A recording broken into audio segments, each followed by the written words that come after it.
personal story. I wasn't going to share this, but I'll share it today. So we all have goals and we all have dreams.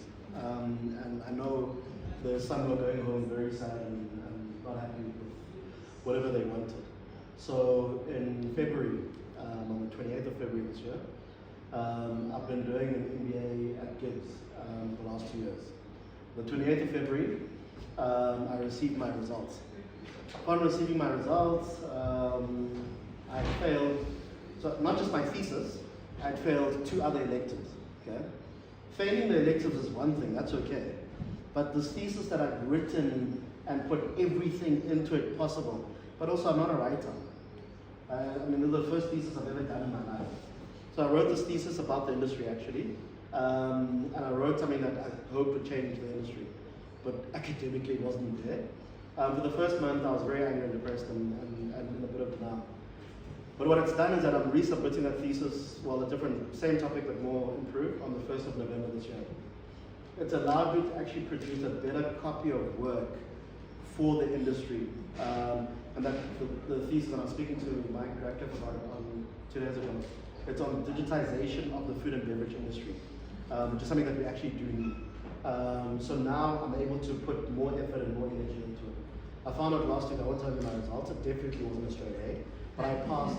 I've passed now one of the electives that I had to. I submitted another assignment last night, but I mean, we're passing all of those things. But let me take a big step back. The story here is not about not getting my MBA last year.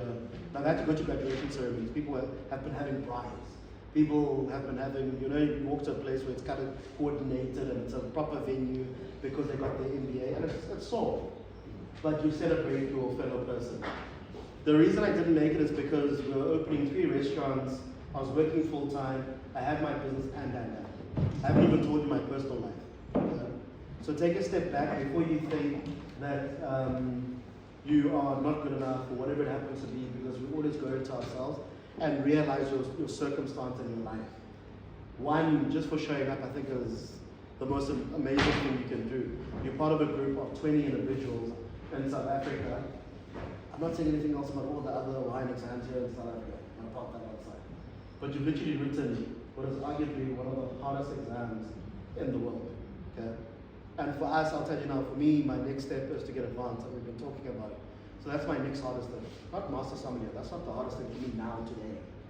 For me, in front of me is advanced.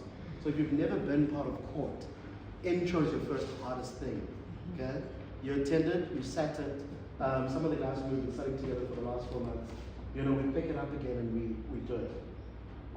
To touch on what Gareth was saying, because of the court, I studied, so I'd never traveled the world. I'd never gone abroad. I studied the world through a textbook. We've got greater wines. I mean, I did it at the Saxon in 2013. And now there's better wines that are available in South Africa. So back then, I just literally, I learned Germany from a piece of paper. The Mosel, piece of paper, you know? But the Mosel, I had to taste a local Riesling and like, oh, so, okay, less alcohol, okay. Higher, you know what I mean? Theoretically. So we have more opportunity as long as we work and we're all together. The very last story is that the first day I started working at the Saxon, within 7 days I was about to be fired, okay? Reason why I was about to be fired is, one, Francis is a hard person to work with, who's a perfectionist. And literally is one of the greatest, best sommeliers in the country.